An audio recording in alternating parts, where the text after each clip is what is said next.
When I was only a few years old, my parents never got along. I was their third child and the youngest at the time.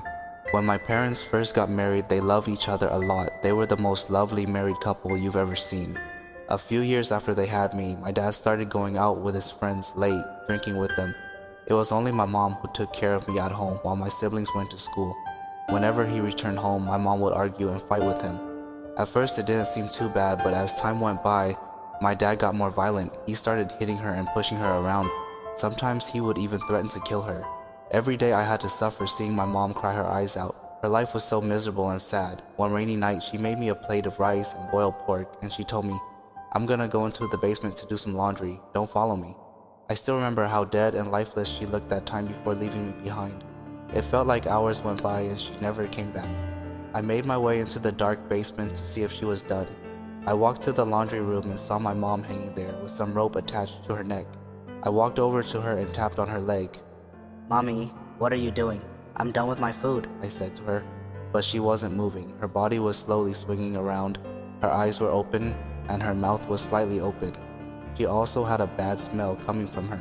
I had no idea what she was doing, so I just stayed with her for what felt like an hour before I took another look at her and realized her eyes were slowly turning towards me as her mouth formed a grin.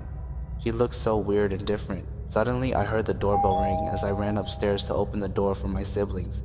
I told them that mom was being weird in the basement as my older brother made his way into the basement. I was still talking to my sister when we heard a terrified scream from downstairs. It was my brother's scream. We both rushed down as he yelled to call the cops and burst out crying. My sister immediately grabbed her phone and dialed 911. My brother and sister were crying in front of my mom. I was confused about why they were reacting that way. I still remember what my brother was saying. "Mom, why would you do this? Do you not love us?" About 30 minutes later, sirens were heard as about 2 to 3 policemen were entering our house. They covered my eyes and took me upstairs. Sometime later, they took down my mom's body and took me and my siblings away. After everything was over, they took me to an adoption center, and I was adopted by some foster parents. I was separated from my siblings. As for my dad, I don't know what happened to him, but I heard he went to prison. My foster parents took good care of me, but I miss my mom. One day I remember I was playing with toys with their son, and I accidentally broke one of the toys. He cried as the foster parents came to comfort him. They didn't blame me, but I felt a little sad for the boy. At first, my foster parents loved me and took good care of me, but they started being mean to me, not liking me since I wasn't truly their son. There was a time I accidentally broke one of their favorite plates while eating, and the father started yelling at me, which made me cry a lot. I ran into the storage room and cried to myself in the dark as I thought about my mom. I couldn't fall asleep. I kept crying while it was already late. I felt a hand on my shoulder as I turned to look, and it was my mom. I hugged her tightly. She wasn't the same anymore, but I didn't care. No matter how scary or weird she looked, she was still my mother, and the only thing I could think about at the time was her. I was too young to even realize what she was. Some nights I would see her appearing in front of my eyes while everyone was already sleeping. She holds onto my hands and brings me food. She never really said anything to me though. She was very quiet and I couldn't even see her face since her hair was a mess. I told my foster parents that my mom would be taking care of me when they were all asleep, but they thought I was just a child, so it's normal for me to behave this way.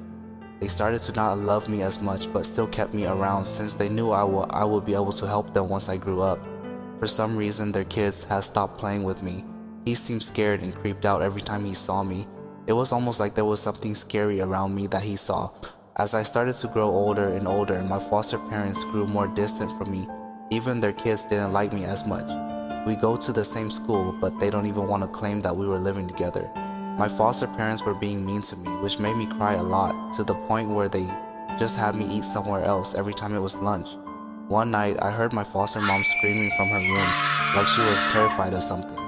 I tried to listen, but all I could hear was talking about something. They seemed scared. I don't know why, but this family seems to be afraid of me lately, almost like I'm a ghost. My mom had also stopped visiting me ever since I turned 9 years old. I miss her, and whenever I mention her to my foster parents, they just look at each other. I also don't know what happened, but they started being nice to me again, out of the ordinary. As I reached my teen era, life got a lot worse for me. I had no parents to show me affection, no one to teach me things. I wasn't happy the way I was. One day, I even thought about ending my life. I walked to a nearby bridge and looked down into the creek below before looking up into the sky. Tears filled my eyes as I thought about all of the things that happened in my life. I miss you so much, Mom. Where are you? Why did you have to leave this world without me? Do you know how lonely I am without you? No one loves me. I don't want to live anymore, I thought to myself before attempting to jump down. But just then I felt a hand grab mine as I glanced at the person, and it was her. My mom was standing next to me as she smiled at me. She looked like an angel. She then pulled me back into a hug. I cried to her. It wasn't long before someone saw me and came to rescue me from attempting suicide. Many years later, I graduated from high school and moved out to live with the friends that I made from high school. We also went to college together and earned our degrees. I was able to find a good job for myself and my life was moving forward. I also went back to visit my foster parents as they were getting old now, maybe in their 70s to 80s. They were much different from before. They were nice to me and even apologized for being how they were before.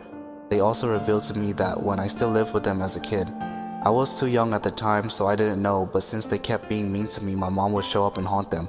She would constantly show up in their dreams and tell them that if they didn't love me, she would give them a reality check.